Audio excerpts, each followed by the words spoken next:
Hello commerce graduate, welcome back to the channel. So guys, in this part we are going to cover next topic related to your subject fundamentals of marketing, right? So इससे पहले वाले parts को अगर आपने नहीं देखा है so please channel की प्लेलिस्ट में जाके उसे जरूर चेकआउट करेंगे। टेलीग्राम इंस्टाग्राम में ज्वाइन कर सकते हैं, वेबसाइट का लिंक है डिस्क्रिप्शन में, उसे जरूर चेकआउट करेंगे। और अगर आपको पर्सनल क्लासेस चाहिए related to any subject so उसके लिए आप मुझे इंस्टाग्राम में डीएम कर सकते हैं। इसके अलावा आप टेलीग्राम ग्रुप में भी मैसेज डाल सकते हैं, राइट गाइस। इवन आप मेल भी कर सकते हैं, ठीक है। So without any further delay let's start this video. Guys, in this part we are going to discuss this topic that is distribution meaning and important. इससे पहले हमने प्रोडक्ट से रिलेटेड टॉपिक लेबलिंग ब्रांडिंग वगैरह cover up कर रखे हैं, ठीक है, यूनिट वाइज। सो प्लीज उसको चेकआउट कर लेंगे। आज हम डिस्ट्रीब्यूशन को अंडरस्टैंड करेंगे कि बेसिकली डिस्ट्रीब्यूशन क्या होता है, विच इज वेरी इजी, उसकी मीनिंग और इंपॉर्टेंस को समझते हैं। Okay, so distribution basically क्या है? It is the process of making a product or service available to the customer or end user through various channels. जैसे कि आपने क्या किया है, आपने प्रोडक्ट मैन्युफैक्चर कर लिया, उसकी पैकेजिंग लेबलिंग ब्रांडिंग वगैरह सब कर लिया, प्रोडक्ट इज रेडी, ठीक है। Now what you have to do, you have to deliver that product to the customer, because ultimate user कौन है, वही है। सो अगर आपने अपना प्रोडक्ट और सर्विस कस्टमर तक नहीं पहुंचाया सो उस प्रोडक्ट को बनाने का मीनिंग क्या ही रह जाएगा, राइट। सो इसलिए आप जिस प्रोसेस से गुजरते हैं, जिसके थ्रू आप प्रोडक्ट और सर्विसेज को कस्टमर या एंड यूजर तक अवेलेबल कराते हैं, उसे ही हम कहते हैं डिस्ट्रीब्यूशन, ठीक है। It's involve the management of good and services from the producer to the consumer, ensuring that the right product reaches the right place at the right time and cost। ये क्या इन्वॉल्व करता है? Movement किस चीज का? Goods and services का movement. Producer मतलब जहां से वो चीज प्रोड्यूस हो रही है वहां से कस्टमर तक, ये जो पूरा प्रोसेस होता है ना कि गुड्स एंड सर्विसेज को प्रोड्यूसर से कस्टमर तक ले जाने का, ताकि कस्टमर तक प्रोडक्ट राइट, एक तो राइट तरीके से पहुंचे, ठीक है, मतलब कंडीशन राइट हो उसकी। दूसरा राइट टाइम पे पहुंचे। अगर प्रोडक्ट आपने डिलीवर कराया भी और राइट टाइम पे नहीं कराया, मतलब जो उसकी नीड तब नहीं कराया उसके बाद कराया, तो उसका कोई सेंस नहीं रहेगा। राइट टाइम पे पहुंचे, राइट कॉस्ट पहुंचे, कॉस्टली रहेगा तो प्रोडक्ट खरीदा ही नहीं जाएगा, ठीक है। और राइट प्रोडक्ट राइट कंडीशन में जाना चाहिए। सो ये इंश्योर करता है आपका डिस्ट्रीब्यूशन, ये जो पूरा प्रोसेस होता है जो ये मेक श्योर करता है कि प्रोडक्ट एंड सर्विसेज कस्टमर को अवेलेबल हो, but at the right time, at the right place, in the right condition, in right cost, is called distribution, right. Next आता है कि इसके कॉन्सेप्ट को अंडरस्टैंड करते हैं। The concept of distribution is based on the idea of creating a smooth flow of good and services from producer to the consumer. ये एक process है, ठीक है। ये जो कॉन्सेप्ट है डिस्ट्रीब्यूशन का, इस आइडिया पे बेस्ड है कि आपको जो गुड एंड सर्विसेज प्रोड्यूसर से कंज्यूमर तक पहुंचाना है वो एक स्मूथ फ्लो या एक स्मूथ प्रोसेस से गुजर के पहुंचे। मतलब स्मूथ प्रोसेस क्या होगा? स्मूथ प्रोसेस वही होगा जब कस्टमर के तक गुड्स सही कंडीशन में, सही टाइम पे, सही कॉस्ट पे पहुंच जाए, ठीक है। तो बहुत सारी एक्टिविटीज होंगी जो आपको करनी होंगी ताकि आप प्रोडक्ट को डिलीवर करा पाए कस्टमर तक। कौन कौन सी चीजें हैं जो इसमें इन्वॉल्व होंगी, कौन कौन सी एक्टिविटीज इन्वॉल्व होंगी? पहला है ट्रांसपोर्टेशन, ठीक है। गुड्स को कस्टमर तक पहुंचाने के लिए of course you will need a transport facility, right, moving good from production side to the market. तो उसके लिए हमें कौन सी एक्टिविटी इन्वॉल्व करनी होगी डिस्ट्रीब्यूशन में? Transportation. Next is warehouse. सिर्फ ट्रांसपोर्टेशन ही नहीं, बल्क में आपने गुड्स प्रोड्यूस करें और बल्क में उसको एक मान लो सिटी में ट्रांसपोर्ट कराएं, ठीक है। तो वहां पे आपको एक वेयर हाउस बनाना होगा, गोडाउन बनाना होगा, जहां पे आप उस बल्क में जो है उसको स्टोर करके रखो, और जब किसी स्टोर से डिमांड आती है, रिटेलर से डिमांड आती है, होलसेलर से डिमांड आती है, तब उसको धीरे धीरे क्या करो, मार्केट में रिलीज करो। सो उसके लिए भी आपको एक एक्टिविटी इन्वॉल्व करनी होगी, that is warehousing. Next is inventory management, जहां पे भी आपने अपने स्टॉक को रखा है, ठीक है, उसको मैनेज करना भी जरूरी होगा, ठीक है, कि पता कस्टमर की जो मार्केट में डिमांड चल रही है उस हिसाब से वो चीजें हैं अवेलेबल उस क्वांटिटी में या नहीं। ऐसा ना हो कि आपने ओवर स्टॉकिंग कर ली है, ओवर स्टॉकिंग मतलब उतना ज्यादा मंगा लिया बट की डिमांड उतनी नहीं है, तो प्रोडक्ट क्या होगा, वेयर हाउस में रखे रखे सड़ जाएगा। या फिर कम है, कस्टमर की डिमांड ज्यादा है तो डिमांड मीट नहीं कर पाओगे, शॉर्टेज हो जाएगी। तो इन्वेंट्री मैनेजमेंट वाला टास्क भी डिस्ट्रीब्यूशन में इन्वॉल्व होता है कि आपको इंश्योर करना है कि एडिक्वेट स्टॉक लेवल जो है वो मेंटेन है। Next is channel management, selecting and managing the intermediaries, wholesaler, retailer, platform जो भी है जो आपको हेल्प करेंगे, ठीक है, टारगेट मार्केट तक रीच करने में, उनको क्या करना है, आपको सेलेक्ट करना है और उनको बेसिकली मैनेज करना है। बेसिकली आपको चैनल मैनेजमेंट पे फोकस करना है। नेक्स्ट इज ऑर्डर प्रोसेसिंग, आपको कस्टमर के ऑर्डर को मैनेज करना है और ये इंश्योर करना है कि टाइमली उसको डिलीवर हो जाए वो प्रोडक्ट। तो बहुत सारी चीजें कि ट्रांसपोर्टेशन फैसिलिटी आपको चाहिए, वेयर हाउसिंग जहाँ पे स्टोर करोगे उसको मेंटेन करना, that is inventory management, channel maintain करना कि आप जो गुड्स है जो जाएगा कस्टमर तक, वो होलसेलर, रिटेलर, तो कैसे आप सेलेक्ट करोगे कौन से होलसेलर को देना है, कैसे रिटेलर्स को पास आउट करना है, जिससे पूरी मार्केट में हमारा प्रोडक्ट रीच कर जाए। दूसरा है ये इंश्योर करना कि कस्टमर के जो ऑर्डर है उनको आप टाइमली पूरा कर पा रहे हैं with the help of these intermediaries. ठीक है, तो these are the activities involve with the distribution. तो आपको डिस्ट्रीब्यूशन का कॉन्सेप्ट क्लियर हो गया होगा कि बेसिकली डिस्ट्रीब्यूशन है क्या। नेक्स्ट आती है कि क्या इंपॉर्टेंस है डिस्ट्रीब्यूशन की। सो पहला है रीचेस मोर कस्टमर। अगर आपका डिस्ट्रीब्यूशन सिस्टम अच्छा है, ठीक है, तो वो हेल्प करेगा आपको कि आप ज्यादा से ज्यादा लोगों को, मतलब ज्यादा से ज्यादा कस्टमर को अपने प्रोडक्ट सर्विसेज सेल कर पाओ इन डिफरेंट सिटीज और कंट्रीज। ठीक है, तो आपने देखा होगा जिनका डिस्ट्रीब्यूशन सिस्टम अच्छा है, लाइक कोई ब्रांड है, उसका डिस्ट्रीब्यूशन सिस्टम उसकी ऑनलाइन वेबसाइट के थ्रू भी है, ऑनलाइन ई कॉमर्स साइट से भी है, इवन उसका फिजिकल डिस्ट्रीब्यूशन स्टोर्स भी हैं, तो वो आराम से अलग अलग कस्टमर्स अलग अलग कंट्रीज में टारगेट कर पा रहा होगा इजिली। ठीक है, और वो ग्रो कर पा रहा होगा। इंस्टेड जो लोग अपने प्रोडक्ट को कस्टमर तक पहुंचा ही नहीं पा रहे हैं, तो वो ग्रो ही कैसे करेंगे। तो डिस्ट्रीब्यूशन आपको हेल्प करता है, गुड डिस्ट्रीब्यूशन सिस्टम, कि आप ज्यादा से ज्यादा कस्टमर तक पहुंच पाओ। Next is improve customer satisfaction. जब आप ये इंश्योर कर लोगे अच्छे डिस्ट्रीब्यूशन सिस्टम के थ्रू कि गुड्स जो है वो राइट कंडीशन में, राइट टाइम में, राइट प्लेस में पहुंच जा रहे हैं कस्टमर तक, तो आप कस्टमर का जो ओवरऑल एक्सपीरियंस है आपके प्रोडक्ट का वो अच्छा कर पाओगे। मान लो आपको प्रोडक्ट तो अच्छा है बट कस्टमर को बेकार कंडीशन में मिला। कभी कभी आपने देखो ऑनलाइन साइट से मंगाते हो तो वो टूटा आता है, तो आप रिव्यू में भी डाल देते हो कि बेकार प्रोडक्ट, डैमेज प्रोडक्ट। तो कस्टमर का जो सेटिस्फेक्शन है या ओवरऑल एक्सपीरियंस है वो डाउन जा रहा है। तो वो इसलिए जा रहा है क्योंकि डिस्ट्रीब्यूशन आपका प्रॉपर नहीं हो पाया। तो एक गुड डिस्ट्रीब्यूशन आपके कस्टमर के सेटिस्फेक्शन को भी इंप्रूव करने में हेल्प करता है। Reduce cost. A well manage distribution system lowers transportation, storage and handling cost. ठीक है, एक अच्छा डिस्ट्रीब्यूशन सिस्टम जहां पे आपने प्रॉपर सिस्टम मैनेज करके रखा है। ठीक है, आपको पता है कितने इंटरमीडिएटरीज यूज करने, किस लेवल ऑफ इंटरमीडिएटरीज तक ही जाना है, और क्या आप चीप मोड ट्रांसपोर्टेशन आपके लिए बेटर रहेगा, आप शिप के थ्रू कर सकते हो या, ठीक है, या रोड ट्रांसपोर्ट यूज कर सकते हो, जो आपको लग रहा है कि सुटेबल है, जिससे हमारी कॉस्ट कम आएगी। तो वो डिस्ट्रीब्यूशन सिस्टम आपको हेल्प करता है उस डिसीजन को लेने में। इवन आपको ऐसे स्टोर वेयर हाउस में स्टोर किया जहाँ पे प्रोडक्ट को हैंडल करने में वो डैमेज नहीं हो रहा है, इजिली आप उसको कैरी कर पा रहे हो, स्टोर कर पा रहे हो, तो वो भी वहां पे भी जो कॉस्ट है वो भी कहीं ना कहीं आपकी रिड्यूस हो सकती है। तो ये अच्छा डिस्ट्रीब्यूशन सिस्टम आपको कॉस्ट भी रिड्यूस करने में हेल्प करता है। Give competitive advantage. Fast and reliable delivery make a business stand out from competitors. आपने टाइमली डिलीवर कर पा रहे हो और अच्छी कंडीशन में डिलीवर कर पा रहे हो, राइट कॉस्ट में डिलीवर कर पा रहे हो, तो आपका कस्टमर का एक्सपीरियंस बेटर होगा, उनके जो लॉयल्टी है आपके टुवर्ड वो इंक्रीज होगी, और इससे क्या होगा, आप कॉम्पिटिटर्स को अच्छा खासा कॉम्पिटिट कर पाओगे और स्टैंड आउट हो पाओगे मार्केट में। Next is increases sales and profit. एक quick and efficient product availability ensure करती है कि आपका प्रोडक्ट जल्दी जल्दी बिक जाए। ठीक है, अगर आपका प्रोडक्ट डिस्ट्रीब्यूशन प्रॉपर अच्छे से हो रहा है तो सेल्स तो बढ़ेगी, आप जल्दी जल्दी अपने प्रोडक्ट को कस्टमर तक पहुंचा पाओगे, अपना प्रोडक्ट निकाल पाओगे अपने वेयर हाउस से। दूसरा, कैश फ्लो अच्छा होगा, ठीक है, आप अर्न कर रहे होगे अच्छा, और इंक्रीज होगा आपको profit. Next is manages stock effectively.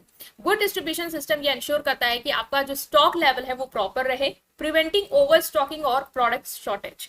ठीक है, गुड डिस्ट्रीब्यूशन सिस्टम ये भी इंश्योर करता है कि जो आपका स्टॉक लेवल है वो सही रहे, मतलब ओवर स्टॉकिंग भी मत करो, और प्रोडक्ट की शॉर्टेज, जो वेयर हाउस में आपने स्टॉक बना के रखा है वो प्रॉपर आपने डिमांड को ट्रैक करके ही मेंटेन करके रखा है कि जितनी डिमांड है उसी के हिसाब से आपका जो स्टॉक है वो अवेलेबल है।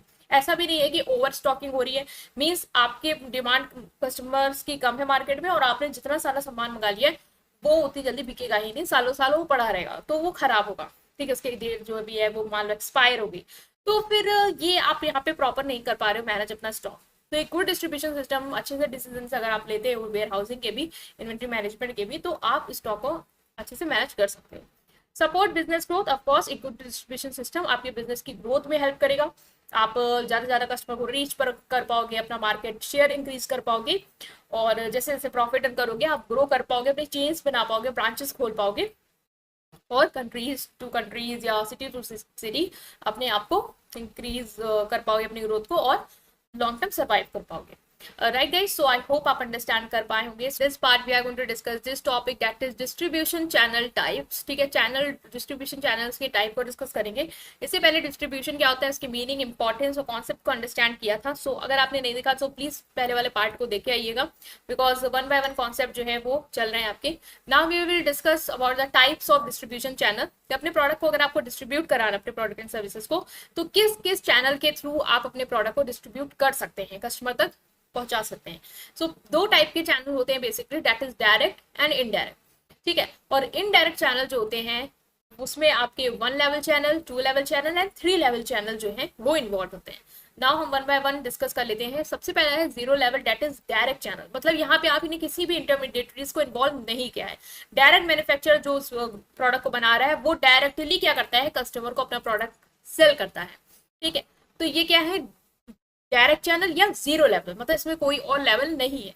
As the name suggest, direct channel और 0 level is a distribution level through which an organisation directly, main focus क्या है कि डायरेक्टली सेल करते हैं हम 0 लेवल या direct channel. That is why it's named direct channel. Directly sell its product to the customer without the involvement of any intermediaries. जैसे कि जो ज्वेलर्स हैं, ठीक है, जो ज्वेलर्स हैं वो डायरेक्ट चैनल को यूज करते हैं. एप्पल जो है वो अपने प्रोडक्ट को डायरेक्टली सेल करता है अपने कस्टमर्स को थ्रू द स्टोर. अमेजोन जो है वो डायरेक्टली सेल करता है अपने कस्टमर को अपना प्रोडक्ट. तो ये क्या है, ये डायरेक्ट चैनल है. ये कोई भी इंटरमीडिएटरी, रिटेलर, होलसेलर नहीं इन्वॉल्व कर रहे हैं अपने प्रोडक्ट को सेल करने के लिए. Some of the most common type of direct channel or distribution are direct sales by appointing salesman. like आपने कोई प्रोडक्ट बनाया नया, ठीक है, और आपने सेल्समैन अपॉइंट कर दिया जो आपके डोर टू डोर जाके आपके प्रोडक्ट को क्या कर रहे हैं, डायरेक्टली सेल कर रहे हैं to the customer. Tele shopping, through internet, इन सब के थ्रू जो भी आप सेल करते हैं product, that is direct channel. Next आता है इनडायरेक्ट चैनल. क्या होता है, व्हेन मिडिल मैन और इंटरमीडिएटरी, वहां पे क्या था कि कोई भी इन्वॉल्व नहीं है, आप डायरेक्टली कस्टमर को अपना प्रोडक्ट सेल कर रहे हैं. यहाँ पे क्या है, जब मिडिल मैन या इंटरमीडिएटरीज को आप इन्वॉल्व कर लेते हैं डिस्ट्रीब्यूशन प्रोसेस में, उसे हम कहते हैं indirect channel. Indirect channel can be classified into 3 type. जैसे हमने डिस्कस किया 3 टाइप होते हैं इसके. पहला है 1 level channel, 2 level channel and 3 level channel. तो 1 लेवल चैनल बेसिकली क्या है, जहां पे आपका मैन्युफैक्चरर और कस्टमर के बीच में एक लेवल और आ जाता है, दैट इज रिटेलर. मैन्युफैक्चरर जो है वो रिटेलर को दे रहा है, रिटेलर क्या कर रहा है, फाइनली कस्टमर को अपना प्रोडक्ट डिलीवर कर रहा है. 1 level channel means that there is only one intermediaries. One means one intermediaries between manufacturer and customer. Customer और जो प्रोडक्ट बना रहा है उसके, और आप बना किसके लिए, कस्टमर के लिए रहे हैं. तो इन दोनों के बीच में जो प्रोडक्ट डिलीवर कराता है, मीन एक चेन कनेक्ट करता है कि मैन्युफैक्चरर से उसने खरीदा एंड देन वो पास आउट करेगा कस्टमर को. तो वो एक इंटरमीडिएटरी इसमें क्या होता है, इन्वॉल्व होता है. और उस इंटरमीडिएटरी को हम कहते क्या है, उस इंटरमीडिएटरी को हम कहते हैं रिटेलर. क्या कहते हैं, retailer. In simple term, under 1 level channel, the organization supply their product to the retailer who sell them to the customer directly.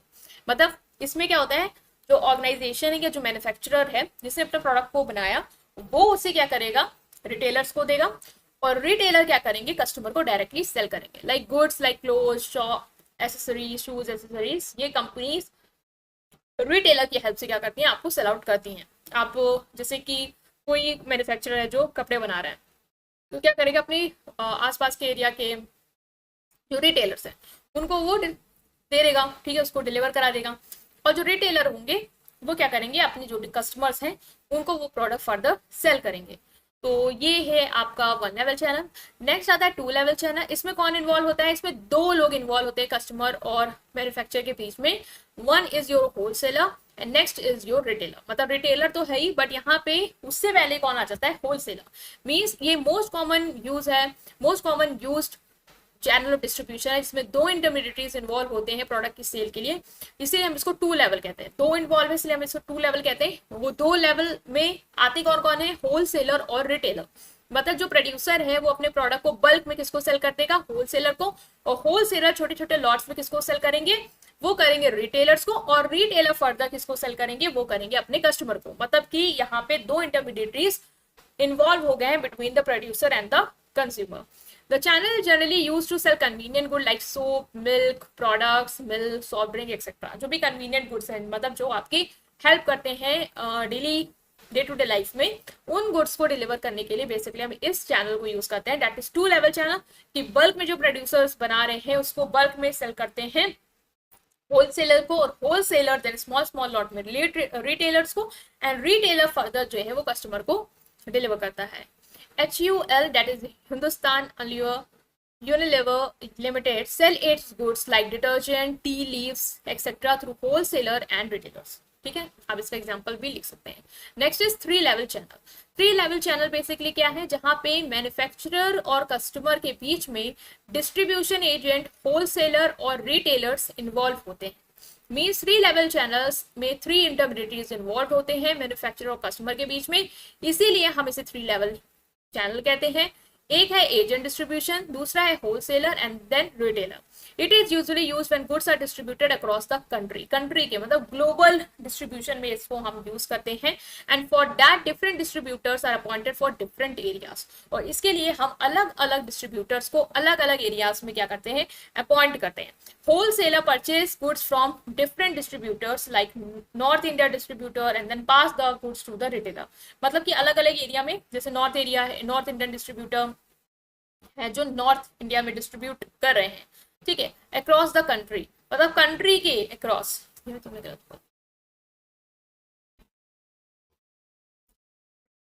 It is usually used when the goods are distributed across the country, मतलब जो country के across, ठीक है, north से south ऐसे से आपको deliver करना है, उसके लिए हम इस चैनल को यूज करते हैं।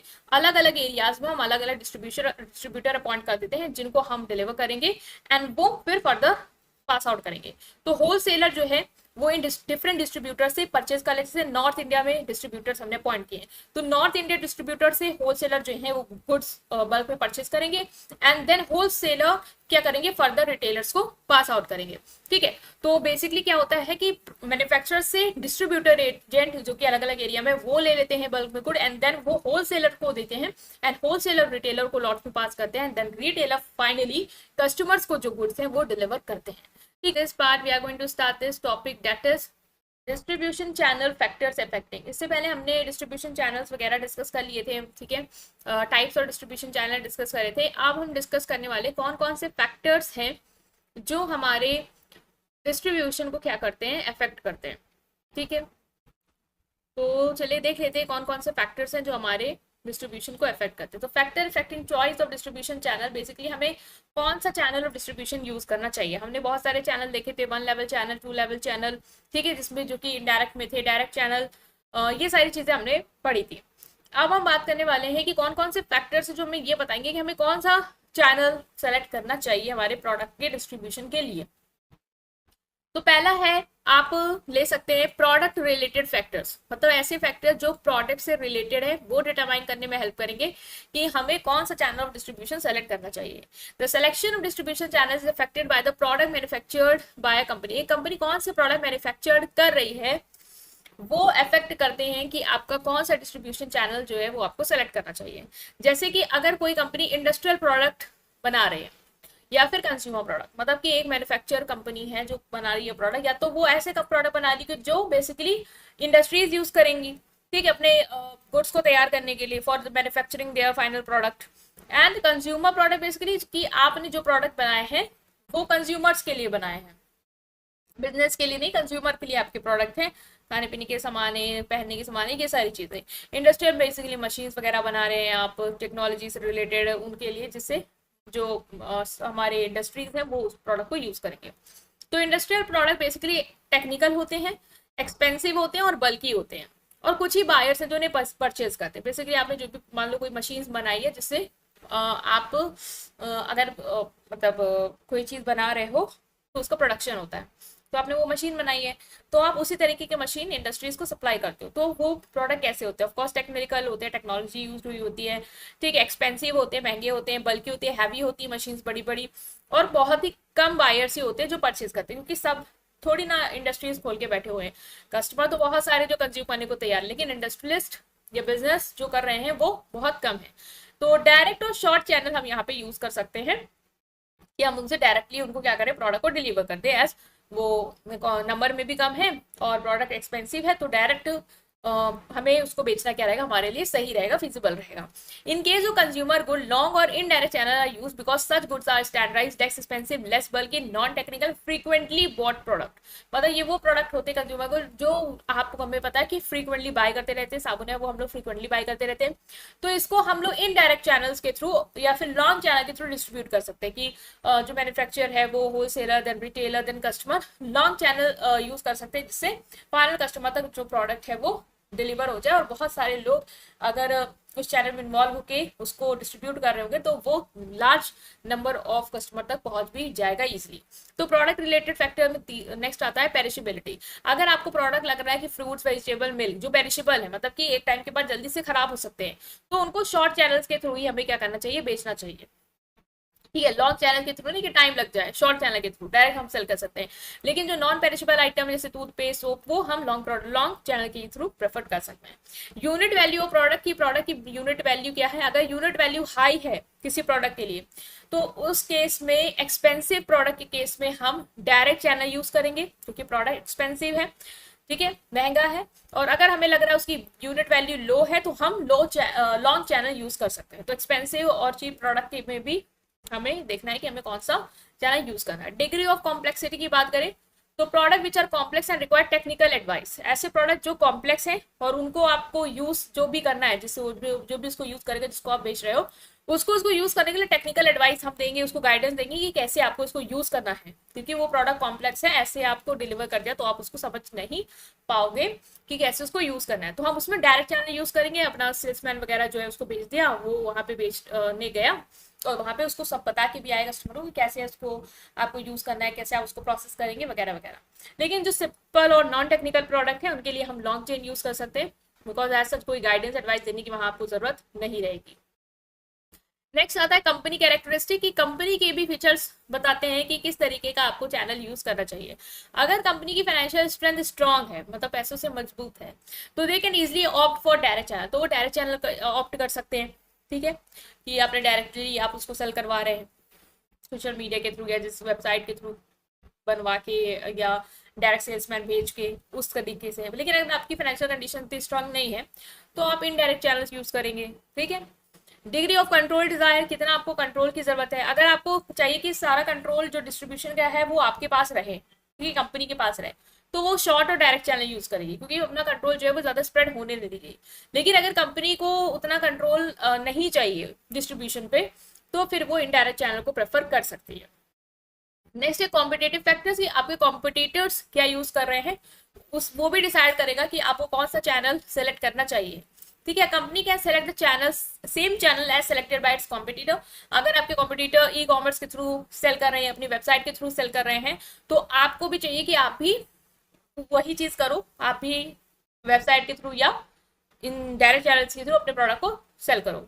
जैसे Urban Company provide customise service which are available at doorstep of the customer, unlike usual salon in which customer have to go to the male service. मतलब अर्बन क्लैब आपने पढ़ा होगा, वो क्या कर रही है, कस्टमाइज सर्विस, जो भी आपको सर्विस चाहिए वो आपके घर आके आपको प्रोवाइड कर रही है। तो वो क्या कर रही है, डायरेक्ट चैनल यूज कर रही है। तो आप भी उसी तरीके से कुछ कर सकते हैं। जैसे अब यस मैडम वगैरह आ गए हैं कॉम्पिटिटर्स, उन्होंने भी वो डायरेक्ट चैनल को यूज करना शुरू कर दिया है, इंस्टेड कि कस्टमर आपके सैलून में आके विजिट करे फॉर अवेलिंग द सर्विसेज। ठीक है, नेक्स्ट है मार्केट फैक्टर। मार्केट फैक्टर भी आपको बताते हैं कि आपको कौन सा चैनल सेलेक्ट करना चाहिए। पहला साइज ऑफ द मार्केट, आपकी मार्केट कितनी बड़ी है। अगर आपके बहुत बड़ी मार्केट है, बहुत सारे कस्टमर है, तो आपको उन तक पहुंचने के लिए डायरेक्ट में क्या होगा, बहुत टाइम लग जाएगा। ठीक है, बट इस केस में आप इनडायरेक्ट चैनल यूज करो, लॉन्ग चेन यूज करो, जिससे जल्दी जल्दी प्रोडक्ट जो है वो मार्केट में फैल जाए।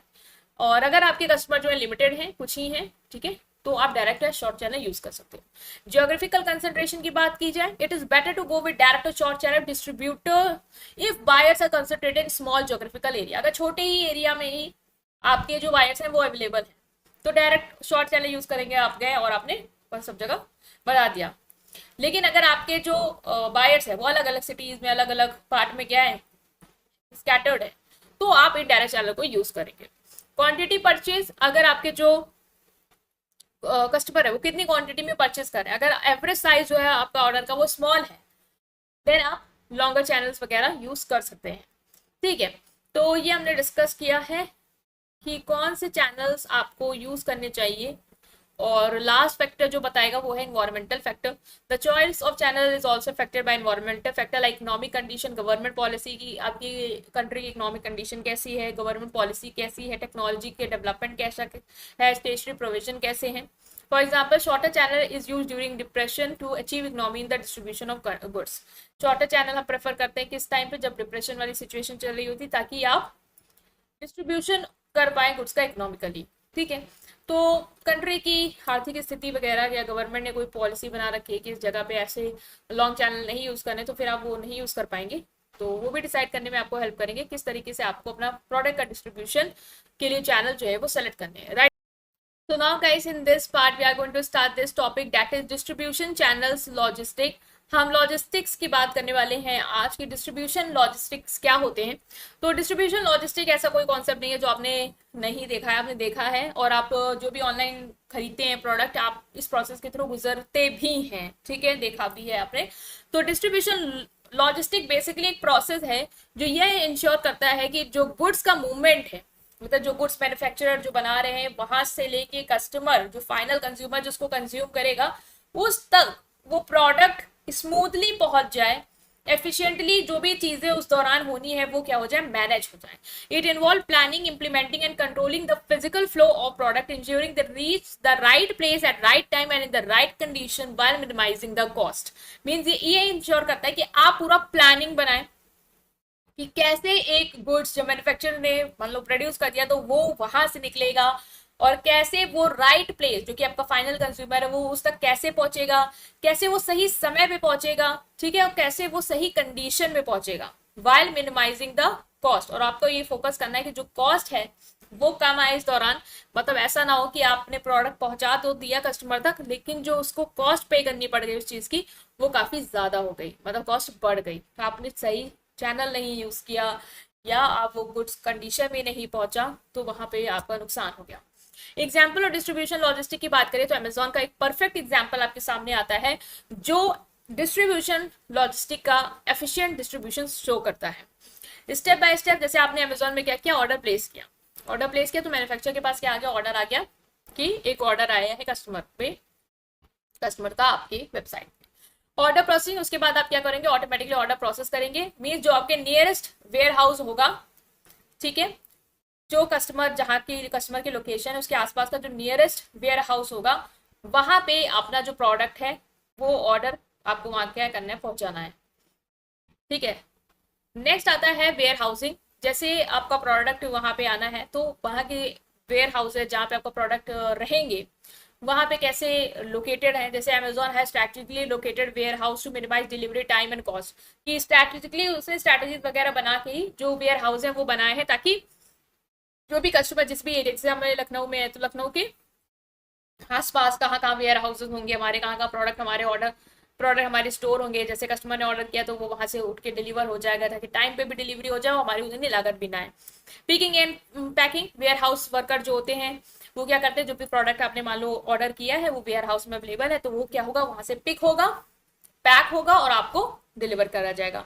डिलीवर करने के लिए भी आपको ट्रांसपोर्टेशन अमेजोन यूज करेगा, अलग अलग मोड ऑफ ट्रांसपोर्टेशन यूज कर सकता है, एयर, रोड, इवन ड्रोन्स इन सम केसेस, ताकि प्रोडक्ट जो है वो कस्टमर तक मतलब जल्दी से पहुंच जाए। डिलीवरी होगी उसके बाद, जैसे आपका आया प्रोडक्ट ट्रांसपोर्टेशन के थ्रू, अब वो क्या होगा, जितना भी टाइम फ्रेम उन्होंने कहा है कि 2 दिन में आएगा, 3 दिन में आएगा या 24 आवर्स में आ जाएगा फॉर प्राइम मेंबर्स, वो आपको डिलीवर कर दिया जाएगा।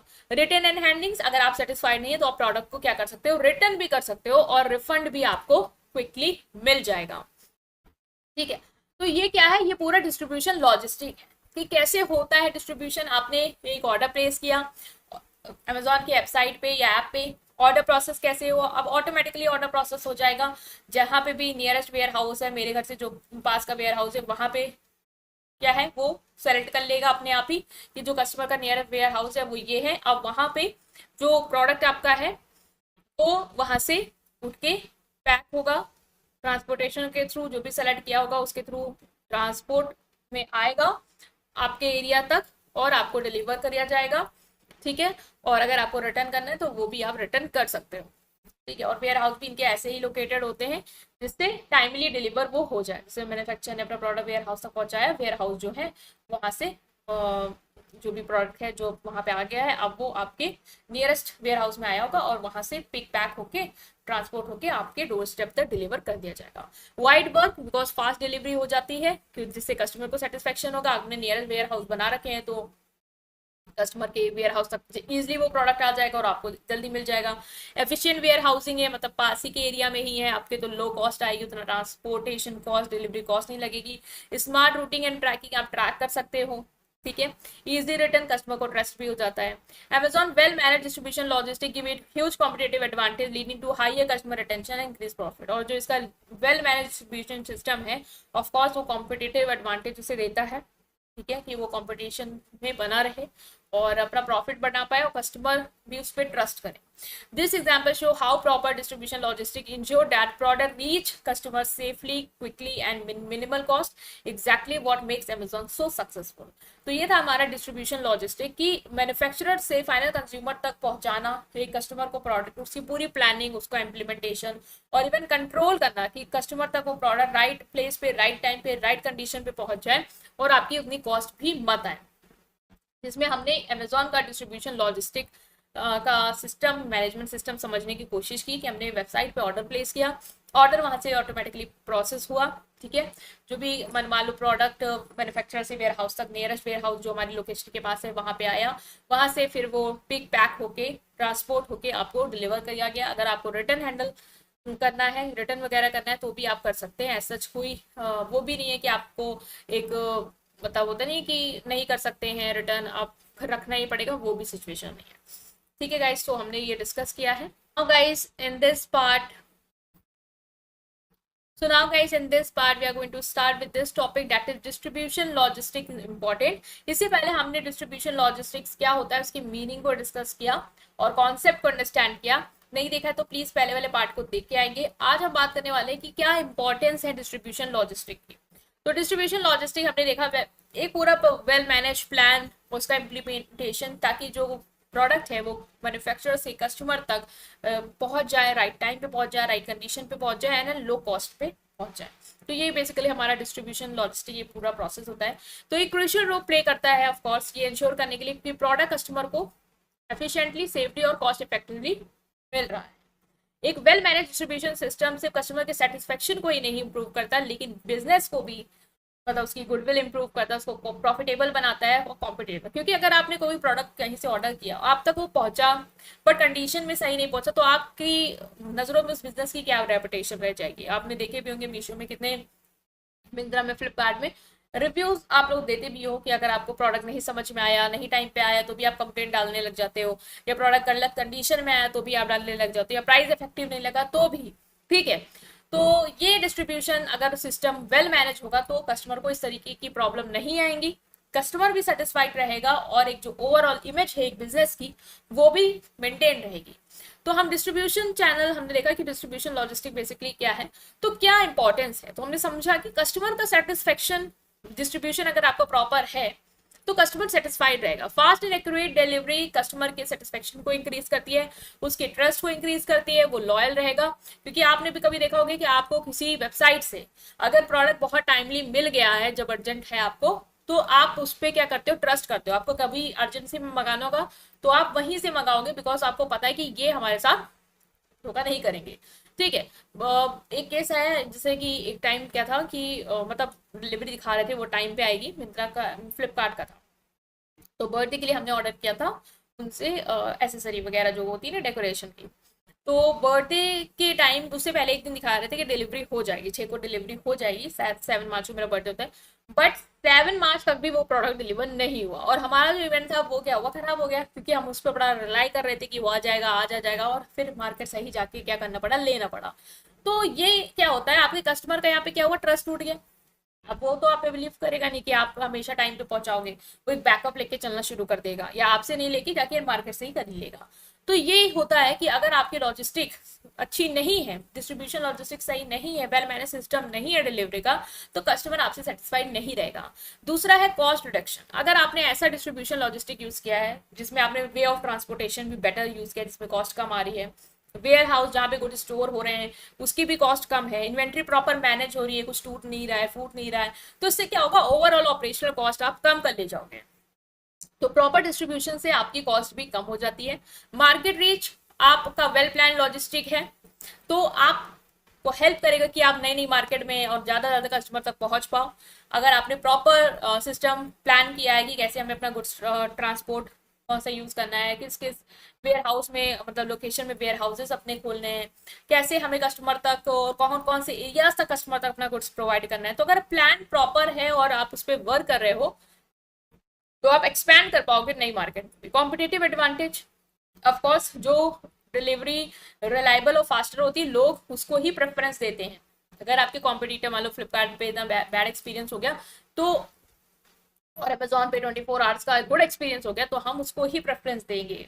तो आपका डिस्ट्रीब्यूशन लॉजिस्टिक्स ये भी आपको एक कॉम्पिटेटिव एडवांटेज भी दे सकता है कि अगर आप प्रॉपर सिस्टम आपने बना के रखा है, well manage efficient distribution system है, तो आपको आपके कस्टमर कॉम्पिटिटर्स के ऊपर क्या करेंगे, एडवांटेज देंगे और आपसे ही प्रेफर करेंगे प्रोडक्ट बाय करना। Inventory control help maintain the right stock level, avoiding overstocking और आउट स्टॉकिंग, स्टॉक आउट। अगर जैसे वेयर हाउस में आपके गुड्स हैं, आपने प्रॉपर मेंटेन करके रखा है कि कितनी डिमांड चल रही है, उतना स्टॉक है या नहीं है, ठीक है, स्टॉक खराब तो नहीं हो रहा है, तो आप क्या कर रहे हो, प्रॉपर मेंटेन करके चल रहे हो वेयर हाउस में, ठीक है, ये भी आएगा। डिस्ट्रीब्यूशन पूरा प्रॉपर आता है, सब कुछ आता है, ऐसा नहीं कि सिर्फ ट्रांसपोर्टेशन से कस्टमर तक कुछ पहुंचाना, नहीं, अगर वहां जहां स्टोर हो रहा है वहां पे भी स्टॉक प्रॉपर है या नहीं, ऐसा ना हो कि कस्टमर की डिमांड ज्यादा है और आपका स्टॉक वहां पे कम है, या फिर कस्टमर की डिमांड कम है और आपने ओवर स्टॉक करके रखा क्योंकि आप इन्वेंट्री को मैनेज कर ही नहीं रही हो, ट्रैक कर ही नहीं रहे हो, तो फिर इन्वेंट्री आपकी सही नहीं बैठेगी, आपका नुकसान भी होगा। तो ये proper well manage distribution system आपको हेल्प करता है कि आपका इन्वेंट्री पे कंट्रोल हो। Minimise product damage and loss, proper अगर आपने प्रोडक्ट को जो भी वेयर हाउस है या डिस्ट्रीब्यूशन चैनल के थ्रू जब लेके जा रहे हो ट्रांसपोर्टेशन के थ्रू, अगर आपने प्रॉपर को प्रोडक्ट को प्रॉपर हैंडल कर रहे हो and reduce storage, reduce the chance of product damage and wastage, अगर आप हैंडलिंग प्रॉपर कर रहे हो, उसको सही से रख रहे हो, टाइम टू टाइम अपने वेयर हाउसेज में चेक कर रहे हो कि प्रोडक्ट सही कंडीशन में है या नहीं है, उसको प्रॉपर कैरी आउट किया जा रहा है नहीं जा रहा है, उसका मूवमेंट तो ज़्यादा नहीं हो रहा है जिससे वो खराब हो जाए, तो आप अपने प्रोडक्ट का डैमेज मिनिमाइज कर सकते हो। Supply chain efficiency, streamline logistic, improve coordination among supplier, manufacturer, retail and reducing delay.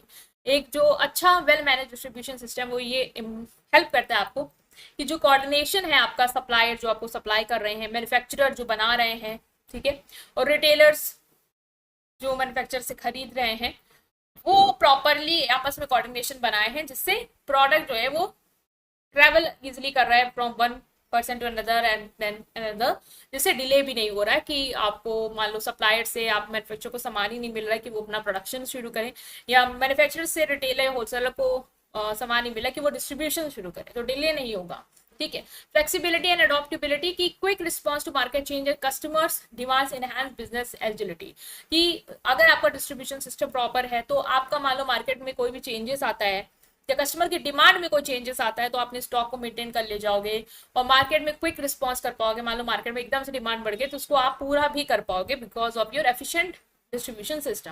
तो ये भी है आपका एडवांटेज जो आपको देता है distribution logistics. We are going to start this topic that is key decisions in distribution logistics, कि डिस्ट्रीब्यूशन लॉजिस्टिक में कौन कौन से इंपॉर्टेंट डिसीजंस होते हैं जो आपको लेने होते हैं, वो हम डिस्कस करने वाले हैं।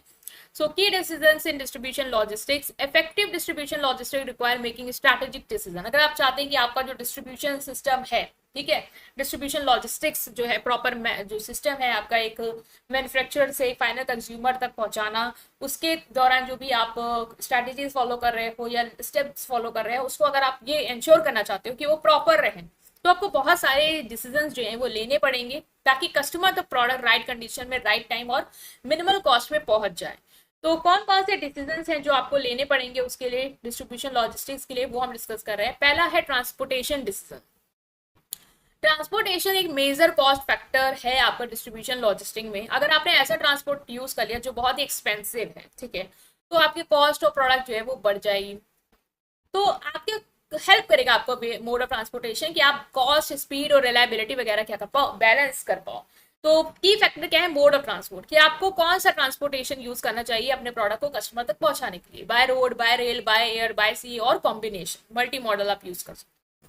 Cost versus speed trade off, fast delivery via air में कॉस्ट इंक्रीज कॉस्ट। अगर आपको फास्ट डिलीवरी, जैसे आप होता नहीं इंटरनेशनल जो डिलीवरी होती है वो वाया आपका होता है एयर, ठीक है। और बेसिकली एरोप्लेन्स वगैरह से आपका जो प्रोडक्ट है वो आपको डिलीवर किया जाएगा। तो उससे क्या होगा, आपकी कॉस्ट इंक्रीज हो जाती है। लेकिन अगर रोड से है, सी से है, तो ट्रांसपोर्टेशन कॉस्ट आपके लिए स्लोअर रहेगी, इकोनॉमिकल रहेगी। तो आपको देखना है कि कौन सा आपको ट्रांसपोर्टेशन डिसीजन लेना चाहिए जिससे आपकी कॉस्ट भी ना बढ़े और आप कस्टमर को टाइमली गुड्स जो है वो डिलीवर भी कर दो। रूट प्लानिंग, आपको रूट प्लानिंग भी करनी पड़ेगी जिससे आपका फ्यूल कंजप्शन कम हो जाए और डिलीवरी टाइम पे हो जाए। मतलब कि किस रूट से अगर आप चले गए, आपका प्रोडक्ट चला गया, तो वो जल्दी भी पहुंच जाएगा और कॉस्ट भी कम आएगी। अब लॉन्ग रूट ना सेलेक्ट करके शॉर्ट रूट, तो वो भी आपको पूरा प्लान करना पड़ेगा कि कस्टमर लखनऊ में बैठे है तो उसको कौन से रूट से हम अपना प्रोडक्ट बेचे जिससे हमारा कॉस्ट भी कम हो जाए और हमारा फ्यूल भी इतना लगे। Carrier selection, choosing reliable carrier ensures on time delivery and minimise damage. कौन से कैरियर सेलेक्ट करोगे ये भी इंश्योर करता है कि आपका प्रोडक्ट जो है वो टाइमली डिलीवर भी हो जाए और आपका प्रोडक्ट जो है वो डैमेज भी ना हो। अमेजोन जो है वो एयर और रोड ट्रांसपोर्ट दोनों का कॉम्बिनेशन यूज करता है जिसकी उसकी डिलीवरी भी फास्ट होती है। लेकिन जो वॉलमार्ट है वो रिलाई करता है सबसे ज्यादा रोड ट्रांसपोर्टेशन पे, जिससे वो कॉस्ट एफिशिएंसी भी कर पाता है।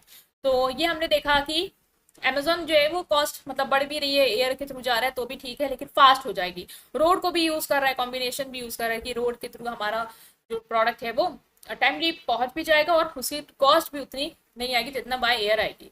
तो ये आपके ट्रांसपोर्टेशन डिसीजन है जो आपको लेने होंगे। ये आपको अपने लेवल ऑफ बिजनेस पे सोचना पड़ेगा कि कैसे आप अपने प्रोडक्ट को पहुंचा सकते हो कस्टमर तक और कौन सा रूट सेलेक्ट कर सकते हो जिससे आपका ट्रांसपोर्टेशन की उतनी कॉस्ट भी ना पड़े और टाइमली जो प्रोडक्ट है वो कस्टमर तक पहुंच जाए। नेक्स्ट है warehouse decision. Warehousing decision भी होते हैं।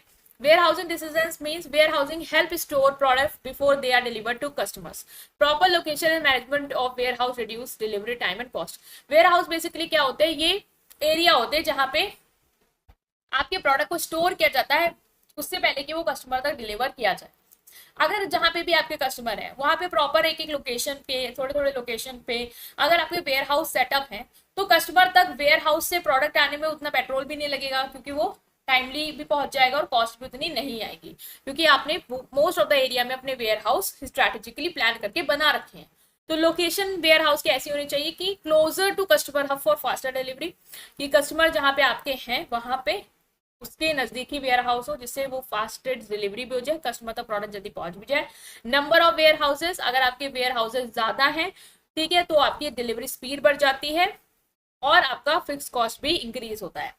ठीक है, आपके ज्यादा warehouses of course fix cost तो इंक्रीज हो गई, आपको उसको मेंटेन करने वगैरह का चार्जेस तो बढ़ेगा ही, बट इसके साथ ही साथ कस्टमर जो है उनके आसपास है तो जल्दी से प्रोडक्ट भी कस्टमर तक पहुंच जाएगा।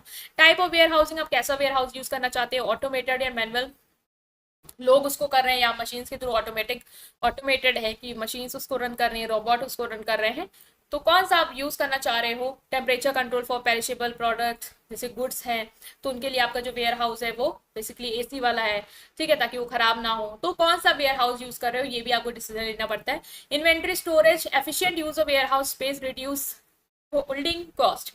अगर आपका वेयर हाउस की स्पेस जो है वो आपने प्रॉपरली यूज की है तो ज्यादा प्रोडक्ट उस जगह में आ जाएगा तो आपकी जो होल्डिंग कॉस्ट है वो भी कम हो जाएगी। जैसे फ्लिपकार्ट का बहुत सारे वेयर हाउस है पूरे इंडिया में, ये इंश्योर करते हैं कि क्विक डिलीवरी हो जाए उन जगह पे जहाँ पे आपके कस्टमर हैं और रिमोट एरियाज में। इन्वेंट्री मैनेजमेंट डिसीजंस आपको करना पड़ेगा कि जो भी इन्वेंट्री आप उसको कैसे मैनेज करोगे ताकि कस्टमर तक जो गुड्स हैं वो टाइमली पहुंच भी जाए और आपका जो कस्टमर है उसकी डिमांड को भी सेटिस्फाई कर ले और ओवर स्टॉकिंग की सिचुएशन भी ना आए और आउट स्टॉक भी ना हो, मतलब कि स्टॉक आउट भी ना हो। ऐसा भी ना हो कि आपने इन्वेंट्री को चेक किया नहीं और जो सामान है वो मंगाते ही जा रहे हैं, उसको वेयर हाउस में एकदम भर दिया है और कस्टमर की डिमांड उतनी है ही नहीं तो आपने ओवर स्टॉक कर दिया तो सामान क्या होगा, एक्सपायर होगा, सड़ जाएगा। स्टॉक आउट हो गया मतलब कि कस्टमर की डिमांड है और आपने देखा भी नहीं, इन्वेंट्री प्रॉपर मेंटेन नहीं करी और कस्टमर तक वो गुड्स जो है वो पहुंच भी नहीं पाए और आपको उससे नुकसान हो गया। तो ये भी डिसीजन आपको लेने पड़ते हैं कि स्टॉक का लेवल क्या होगा, ठीक है, आपको ऑप्टिमल लेवल मेंटेन करना है जिससे ना तो एक्सेस में जाए ना तो शॉर्टेज हो। Reorder point, setting reorder level to prevent stock out, मतलब आपको ये चेक करते रहना है कि कहाँ तक जो प्रोडक्ट है वो कौन सा प्रोडक्ट बहुत बहुत जो है वो ऑर्डर हो रहा है और ऐसा ना हो कि वो स्टॉक आउट हो जाए। तो हमें मेंटेन करना है कि ऐसा ना हो, मतलब ट्रैक करते रहेंगे जो बहुत ज्यादा बार ऑर्डर हो रहा है तो हम उसको ये इंश्योर करेंगे कि वो हम अपने यहाँ पे लाके रखें। सेफ्टी स्टॉक, हमें बफर स्टॉक रखना चाहिए कि अगर मान लो सडन डिमांड आ जाए तो हमारे पास थोड़ा स्टॉक अवेलेबल है जिससे हम पूरा कर पाए। फीफो लिफो मेथड यूज कर सकते हैं, ये इन्वेंट्री मेथड होते हैं, आप पढ़े होगे अकाउंट्स में। ये मेथड यूज कर सकते हो, first in first out, last in first out, ठीक है, इन्वेंट्री मैनेज करने के लिए। जैसे ज़ारा जो है वो लीन इन्वेंट्री मॉडल फॉलो करती है, जिससे वो जो भी पॉपुलर प्रोडक्ट है जो ज़्यादा कस्टमर ऑर्डर कर रहे हैं उसको क्या करती है, री स्टॉक करती रहती है, मंगाती रहती है, री स्टॉक करती रहती है, जिससे स्टॉक आउट वाली सिचुएशन या ओवर स्टॉक वाली सिचुएशन ना आए। ऑर्डर प्रोसेसिंग डिसीजन, आपको डिसीजन लेने होते हैं इसमें कि ऑर्डर को कैसे प्रोसेस करना है जिससे कस्टमर तक ऑर्डर टाइमली पहुंच भी जाए और अच्छी कंडीशन में पहुंचे। ऑटोमेशन, आप टेक्नोलॉजी यूज कर सकते हैं जिससे आपके ऑर्डर इजिली प्रोसेस होंगे मशीन के थ्रू। ऑर्डर एक्यूरेसी, इंश्योर करना कि करेक्ट प्रोडक्ट आप डिलीवर कर रहे हैं, ऐसा ना हो कि रॉन्ग प्रोडक्ट डिलीवर कर रहे हैं। ऑर्डर को ट्रैक करना कि कस्टमर तक ऑर्डर पहुंच रहा है, नहीं पहुंच रहा है, कहाँ पे है। रिटर्न हैंडल करना, कस्टमर ने अगर ऑर्डर आपका वापस कर दिया तो आपको कैसे रिटर्न करना है, कैसे रिफंड करना है। तो ये सारे डिसीजंस भी आपको डिस्ट्रीब्यूशन के टाइम पे लेने होते हैं। पैकेजिंग और हैंडलिंग डिसीजंस लेने होते हैं कि प्रोडक्ट को कैसे पैकेज करना है, ये इंश्योर करना है कि पैकेजिंग प्रॉपर हो, जो भी प्रोडक्ट है जो डैमेज हो सकते हैं उनको अच्छे से प्रोटेक्ट करके रखें जिससे कस्टमर का सेटिस्फेक्शन इंप्रूव हो। प्रोटेक्टिव पैकेजिंग ये इंश्योर करती है कि प्रोडक्ट खराब ना हो जब आप वो ट्रेवल हो रहे हैं। इको फ्रेंडली पैकेजिंग आप यूज कर सकते हैं जो इन्वायरमेंट के लिए सेफ हो। हैंडलिंग प्रोसीजर, आपको स्टाफ को ट्रेन करना है कि जो भी प्रोडक्ट फ्रेजाइल है, पेरिशेबल, उनको केयरफुली आपको हैंडल करना है। कॉस्ट इफेक्टिव पैकेजिंग यूज कर सकते हो, ऐसी पैकेजिंग जो ज्यादा पैसे भी ना आपको लगे जिसकी वजह से। जैसे Apple uses premium eco friendly packaging to enhance customer experience by protecting the product. Apple क्या करता है, ऐसी पैकेजिंग यूज करता है जो इको फ्रेंडली भी है और प्रोडक्ट को प्रोटेक्ट भी करे। तो ये भी डिसीजन लेने कि आपको कैसी पैकेजिंग वगैरह करनी है। चैनल सिलेक्शन डिसीजन, हमने इससे पहले एक टॉपिक भी पढ़ा था कि आपको कौन कौन से फैक्टर्स हैं जो ये डिटरमाइन करेंगे कि आपको कौन सा चैनल सेलेक्ट करना है। तो चैनल सिलेक्शन डिसीजन भी आपको लेने होते हैं कि आपको डायरेक्ट या इनडायरेक्ट चैनल यूज करना है। डायरेक्ट चैनल यूज करोगे अपनी वेबसाइट ब्रांड के थ्रू, या इनडायरेक्ट रिटेलर होलसेलर के थ्रू सेल करोगे, ऑनलाइन करोगे, ऑफलाइन करोगे, मीन्स फिजिकल स्टोर के थ्रू या वेबसाइट ई कॉमर्स प्लेटफॉर्म के थ्रू। हाइब्रिड मॉडल, ऑनलाइन और ऑफलाइन दोनों मिक्स करके यूज करोगे ताकि प्रोडक्ट जो है वो आपका कस्टमर तक रीच कर जाए। तो कौन सा सेलेक्ट करना है चैनल, वो भी एक डिसीजन होता है जो आपको लेना होता है। जैसे नाइकी, वो डायरेक्ट सेलिंग और इनडायरेक्ट सेलिंग यूज करता है जिससे वो ज्यादा से ज्यादा कस्टमर तक पहुंच पाता है। तो हमने यही कंक्लूड किया कि बहुत सारे डिसीजन है, चाहे वो इन्वेंट्री से रिलेटेड हो, वेयर हाउस से रिलेटेड हो, ट्रांसपोर्टेशन से हो, पैकेजिंग से हो, जो कि आपको लेने पड़ते हैं for smooth delivery and distribution of your product, right. और ये बहुत एसेंशियल होता है ताकि अपने कस्टमर को भी सेटिस्फाई कर पाओ और अपनी बिजनेस की भी रेपुटेशन को इंप्रूव कर पाओ, राइट गाइस। हमने इसको डिस्कस किया। स्टिल कोई भी डाउट उसे कमेंट सेक्शन में पूछेंगे, वीडियो को लाइक कर देंगे, ठीक है, और चैनल को सब्सक्राइब करना नहीं भूलेंगे। ओके, सो हम स्टार्ट करें रिटेलिंग को, ठीक है। मीनिंग और टाइप्स को डिस्कस करने वाले हैं। बहुत ही इजी टॉपिक है, एज हमने होलसेलर, मैन्युफैक्चरर, जब हमने चैनल ऑफ डिस्ट्रीब्यूशन डिस्कस किया था, types of channel of distribution discuss किया था, वहां पे हमने रिटेलर्स को भी डिस्कस किया था कि होलसेलर से रिटेलर्स जो है वो फाइनल कंज्यूमर्स को प्रोडक्ट जो है वो डिलीवर करते हैं, ठीक है। सो अब हम बात करने वाले हैं रिटेलिंग क्या होता है। बेसिकली ये एक प्रोसेस होता है selling goods and services directly to the final consumer for personal use. Of course retailers वो होते हैं जो कस्टमर को डायरेक्टली गुड्स और सर्विसेज सेल करते हैं, ठीक है, उनके पर्सनल यूज के लिए। और रिटेलिंग क्या होता है, वो प्रोसेस होता है जिसके through final goods and services जो है वो कस्टमर को सेल की जाती है। Retailer act as a intermediaries between manufacturer and consumer. Retailer क्या करता है, इंटरमीडिएटरीज मींस मिडिल मैन की तरह एक्ट करता है मैन्युफैक्चरर और कंज्यूमर्स के बीच में। मैन्युफैक्चरर से उसने परचेज किया एंड देन फर्दर क्या किया, कंज्यूमर को पास ऑन कर दिया। Providing wide variety of product and services in convenient location और थ्रू डायरेक्ट चैनल। ये डायरेक्ट चैनल के थ्रू भी सेल कर सकता है, लाइक जो वेबसाइट हो गई, ठीक है, आपकी, उनके थ्रू आप सेल करा सकते हैं। इवन आप wide variety of product and services को कन्वीनियंट लोकेशन पे रिटेलर्स के थ्रू आप डिस्ट्रीब्यूट करा सकते हैं, ठीक है। जहां जहां रिटेलर्स हैं अवेलेबल, जहां जहां आपको पहुंचा सकते हैं उस गुड्स को, वहां पे हम उसको इनके थ्रू डिस्ट्रीब्यूट करा सकते हैं, राइट। नेक्स्ट आता है टाइप्स ऑफ रिटेलिंग क्या है। तो रिटेलिंग के टाइप्स हम डिस्कस करने वाले हैं। पहला है आपका store based retailing. Store based retailing क्या होता है, जहां पे प्रोडक्ट फिजिकल स्टोर के थ्रू क्या करे जाते हैं, सोल्ड किए जाते हैं। In store based retailing product are sold through physical retail outlet where customer can visit, browse and make purchase, ठीक है। आपने जैसे किसी मैन्युफैक्चरर से कोई ब्रांड के प्रोडक्ट लिए हैं, ठीक है, और आपने अपना एक रिटेल आउटलेट खोल लिया है। अब कस्टमर आपके शॉप में आएगा, विजिट करेगा, देखेगा उसे क्या खरीदा है, एंड फाइनली वो परचेज करेगा। अब स्टोर बेस्ड रिटेलिंग के भी काफी टाइप्स होते हैं जो हम डिस्कस करेंगे। पहला है चेन स्टोर्स। ठीक है, चेन स्टोर्स क्या होता है? A group of retail outlet operating under a common brand name. ये ग्रुप ऑफ आउटलेट है, मतलब कि एक कॉमन ब्रांड नेम है, ठीक है, एक ही ब्रांड है और बहुत सारे उसके क्या है, रिटेल आउटलेट्स हैं। जैसे कि मैकडोनल्ड हो गया, उसके क्या है, बहुत सारे रिटेल आउटलेट है अलग अलग लोकेशन में। सो ये क्या है, आपका चेन स्टोर्स है, मतलब चेन में इनके काफी सारे क्या है, आउटलेट्स हैं। Centralised management uniform product offering, आपने देखा होगा जो मैनेजमेंट होता है वो सेंट्रलाइज्ड होता है, मतलब एक यूनिट होती है जो कह सकते हैं उसका हेडक्वार्टर यूनिट होगी, वो क्या करेगी, सब सारे यूनिट्स को, सारे आउटलेट्स को क्या करेगी, कंट्रोल करेगी। ठीक है, डिसीजन वो लेगी और सबको क्या करना है, उसको फॉलो अप करना है। नेक्स्ट आता है यूनिफॉर्म प्रोडक्ट ऑफरिंग। जो प्रोडक्ट आपने देखा होगा मैकडी की एक ब्रांच में मिल रहा है, एक लोकेशन मिल रहा है, वही सारी चीजें, वही मेन्यू आपको दूसरे आउटलेट्स में भी मिलेगा। ठीक है, तो इसमें क्या होता है, इनको benefit of economies of scale मिलेगा, कंसिस्टेंट कस्टमर एक्सपीरियंस का। आप कस्टमर आपके पास आता रहेगा, आपके प्रोडक्ट को खरीदता रहेगा, और आप जब बल्क में प्रोड्यूस कर रहे हो, चेन बेस्ड स्टोर्स के थ्रू कर रहे हो, तो आप इकोनॉमीज ऑफ स्केल्स को भी मेंटेन कर सकते हो। ठीक है, नेक्स्ट आता है स्पेशलिटी स्टोर। ये भी रिटेल के आपके इस कैटेगरी जो कि हमने पढ़ा है स्टोर बेस्ड, जहाँ पे अपना स्टोर खोलते हैं आप, उसकी कैटेगरी का ही है, that is speciality store. Focus on specific product segment category, मतलब कि एक स्पेसिफिक प्रोडक्ट हो गया, जैसे नाइकी है, उसके स्पोर्ट्स शूज है, तो स्पोर्ट्स शूज की एक कैटेगरी है, प्रोडक्ट की स्पेसिफिक स्पोर्ट्स शूज की कैटेगरी है, इसी से रिलेटेड आपने क्या किया, अपना स्टोर ओपन किया है। लेंस कार्ट हो गया, जैसे आईवीआर सेल करते हैं, बेसिकली एक स्पेसिफिक चीज यहाँ पे बिकती है। Offer expert knowledge and high quality product in their niche, मतलब एक्सपर्ट नॉलेज, लाइक आप यहाँ पे कहीं जाते हैं तो वहाँ पे लोग आपको गाइड कर पाएंगे, स्पेशली कि आपके लिए किस प्रोफेशन में, मतलब किस चीज़ के लिए आप स्पोर्ट्स शूज लेना चाह रहे हैं, किस स्पोर्ट्स के लेना चाह रहे हैं, तो आपको कौन सा लेना चाहिए, तो they can guide you, right. Higher customer loyalty due to product specialization, product की स्पेशलाइजेशन है, इसलिए कस्टमर मतलब ट्रस्ट भी करता है कि उसको पता है स्पेसिफिक प्रोडक्ट्स में ये डील कर रहे हैं, तो अच्छा ही हमें देंगे। सुपरमार्केट्स भी इसी के अंदर आएंगे, that is large self service retail store offering a variety of foods and household product. Big Bazaar, D Mart, Walmart, ये सब क्या है, ये सब सुपरमार्ट्स है, जहाँ पे आप जाते हैं, आपको मल्टीपल वैरायटी ऑफ फूड्स के प्रोडक्ट्स, ये सब चीजें मिलती हैं, वो भी अलग अलग ब्रांड्स की मिलती हैं, और आपको यहाँ पे जो भी सिलेक्ट करना है, लाइक आप मान लो आप सोप लेने गए हो, तो मल्टीपल ब्रांड्स के सोप आपको मिल जाएंगे, आप आराम से जाएंगे वहां पे, देखेंगे आपको क्या चाहिए और आप वहां से उठा सकते हैं। ठीक है, सेल्फ सर्विस है, प्रोडक्ट कैटेगरीज वाइज डिस्प्ले होते हैं और कस्टमर के लिए इजी हो जाता है शॉप करना। ठीक है, टर्नओवर हाई होता है, competitive pricing due to bulk buying.